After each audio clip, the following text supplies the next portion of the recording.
अस्सलामुअलैकुम दोस्तों, आप देख रहे हैं यूट्यूब चैनल और मैं हूं अंसर सियाल। दोस्तों आज दो तीन चीज़ों पे बात होगी। एक तो बात होगी वज़ीर आज़म के विंटर ओलंपिक्स में शिरकत पे। यहाँ पे जो एक बहस छिड़ी हुई है कि प्रोटोकॉल किसको अच्छा मिला था, इमरान खान साहब को अच्छा मिला है या मियाँ नवाज शरीफ को अच्छा मिला था, इस पे बात होगी। कुछ चीज़ें हैं, कुछ तस्वीरें हैं, वो मैं आपके सामने रखूँगा।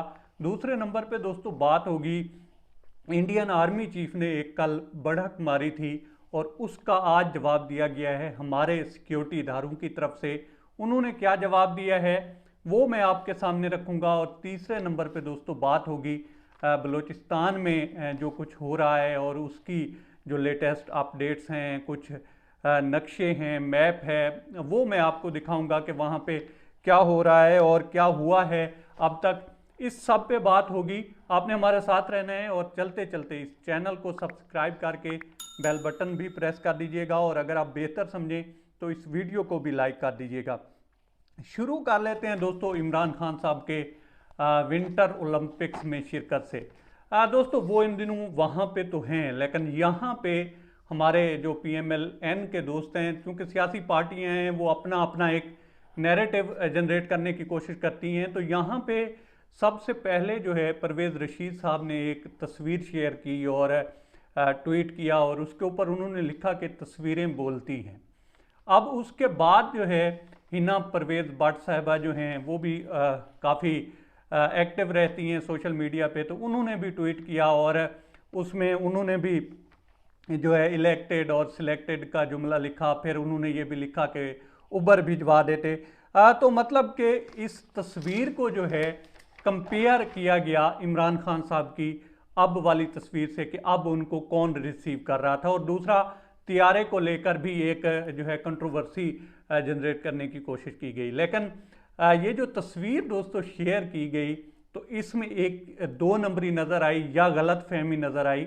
और वो ये थी कि ये जो तस्वीर थी दोस्तों वो थी चाइनीज़ को मियाँ नवाज शरीफ पाकिस्तान में रिसीव कर रहे हैं, ये वहाँ पे नहीं गए हुए, और कंपेयर किया जा रहा था इमरान खान साहब की तरफ से। लेकिन अगर आपने कंपेयर ही करना है, मेरे लिए ये एंडलेस बहस है और मेरे लिए ये जो सारा कुछ है, मुझे लगता है ये है कि इमेच्योरिटी ये शो करती है हमारे सियासतदानों की कि इनके पास कितना टाइम है कि इस तरह की चीज़ें जो है ये उछालते हैं। क्योंकि मेरे लिए अगर मियाँ नवाज शरीफ साहब हैं जब वो जो है इलेक्ट हो गए हैं, या इमरान खान साहब हैं जब वो इलेक्ट हो गए हैं वज़ीर आज़म के लिए, तो मेरे मुल्क का वज़ीर आज़म है, अगर उसकी इज़्ज़त होगी या बेइज्जती होगी वो मेरी इज़्ज़त या मेरे मुल्क की इज़्ज़त और मेरे मुल्क की इज़्ज़त या बेइज्जती है। ये लोग जो हैं इस चीज़ को देखते नहीं हैं। खैर, अगर आपने कंपेयर ही करना है तो फिर इसको कंपेयर करें इस वाली तस्वीर से। ये जो मियाँ नवाज शरीफ साहब वहाँ पे पहुँचे थे और वहाँ पे जो है चाइनीज़ एम्बेसडर ने इनको रिसीव किया था, और अब जब इमरान खान साहब गए हैं तो वहाँ पे असिस्टेंट जो उनके फॉरेन मिनिस्टर हैं, FM हैं, उन्होंने इनको रिसीव किया है। और ये है दोस्तों हकीकत। अब फैसला जो है वो तो देखने वाले ने करना है कि किसको बेहतर प्रोटोकॉल मिला है, किसको नहीं मिला। मीटिंग्स भी वहाँ पे चल रही हैं और वो वहाँ पे जो है ओलंपिक्स के इफ्तिताह में भी शामिल हैं।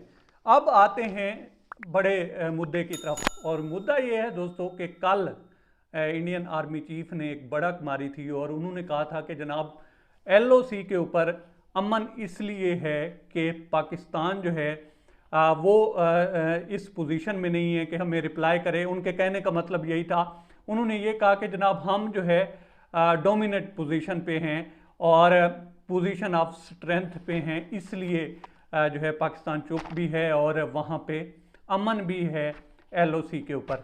दोस्तों आपको शायद याद हो या ना हो, मैंने यहीं पे कहा था जब ये हो रहा था, सीज फायर हो रहा था, मैंने कहा था कि इंडिया अभी फंसा हुआ है चाइना के साथ और हमारे साथ जो है ये अमन की बातें कर रहे हैं, लेकिन यूं ही उधर से इनको थोड़ी सी ढील मिलेगी ये हमें आंखें दिखाएंगे। और वही बात हुई है। तब जो है हमें हमसे ज़्यादा जो है इंडिया को सूट करता था कि उनकी सरहद पे अमन रहे, क्योंकि वो दोनों जगहों पे जो है तने हुए थे। लेकिन अब जो है थोड़ी सी उनको अगर वहाँ से ढील मिलती है तो इस तरह की बातें करते हैं। खैर, हमारे जो DG ISPR हैं उन्होंने आज जवाब दिया है और उन्होंने कहा है भाई ये कोई बात नहीं है कि आप पोजीशन ऑफ स्ट्रेंथ पे थे या नहीं थे, या हम थे या नहीं थे। बात वो कहते हैं कि ये है कि दोनों साइडों पे कश्मीरी ही मर रहे थे। तो हमने कोशिश की है कि वो लोग जो निहत्थे हैं उनकी जानें बच सकें, और इसलिए अमन है, और वो दोनों की जो है म्यूचुअल अंडरस्टैंडिंग से है। ऐसा जो है तासुर देना या ऐसा सोचना कि जनाब आप पोजीशन ऑफ स्ट्रेंथ पे हैं, तो ये आपकी गलत फहमी है, और ये वाकई ही गलत फहमी है। अगर 74-75 साल ऐसे गुजर गए हैं कि आप पोजीशन ऑफ स्ट्रेंथ पे थे, अगर आपकी मान भी ली जाए, और आप हमें ख़त्म नहीं कर सके, तो ये कौन सी वाली पोजीशन ऑफ स्ट्रेंथ है। खैर आगे चलते हैं। दोस्तों, बलूचिस्तान में जो कुछ हुआ पंजगूर और नोशकी में, और वहाँ पे इब्तदाई तौर पर तो तब यही इतलात आई थी कि 4 दहशतगर्द जहन्नम वासिल हुए हैं और एक जो है हमारा जवान शहीद हुआ है। लेकिन अब जो लेटेस्ट अपडेट्स भी आई हैं, और हमला दोस्तों काफ़ी शदीद नौइयत का था, और पूरी दुनिया के मीडिया ने इसको कवर किया है। और जो हमारा पड़ोस का मीडिया है, उनका जो डिजिटल मीडिया है, वो तो ये बताता है जनाब पाकिस्तान के 150 जो जवान थे वो शहीद हो गए हैं, और जो उनका प्रिंट मीडिया है वो वही तस्वीर बताता है जो कि एक्चुअल है।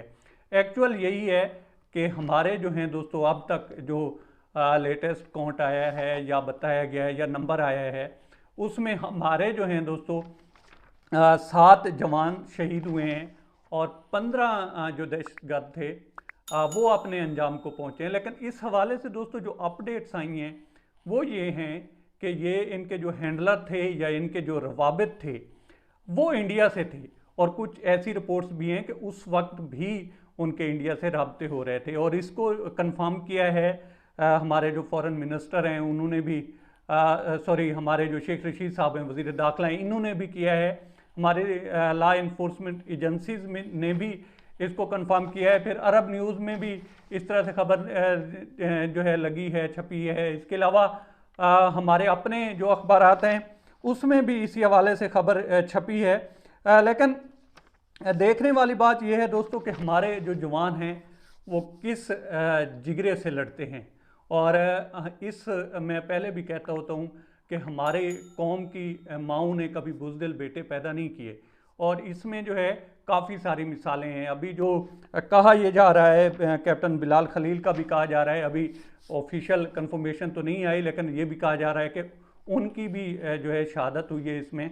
और उन्होंने जो आखिरी पैगाम जो उन्होंने इंस्टा पे शेयर किया था, उन्होंने दरूद शरीफ का जो है हवाला दिया था कि ये पढ़ा करें और इसको शेयर किया करें और नेकी कमाया करें। तो हम तो वो लोग हैं कि जो राह शहादत में भी अल्लाह और उसके रसूल को नहीं भूलते, तो हम मौत से कैसे डर सकते हैं। ये जो दुश्मन है वो किसी गलत फहमी में है, और उसकी इसी तरह से गलत फहमी चलती रहेगी, और हम जो हैं इस मुल्क को खून से सींचते रहेंगे।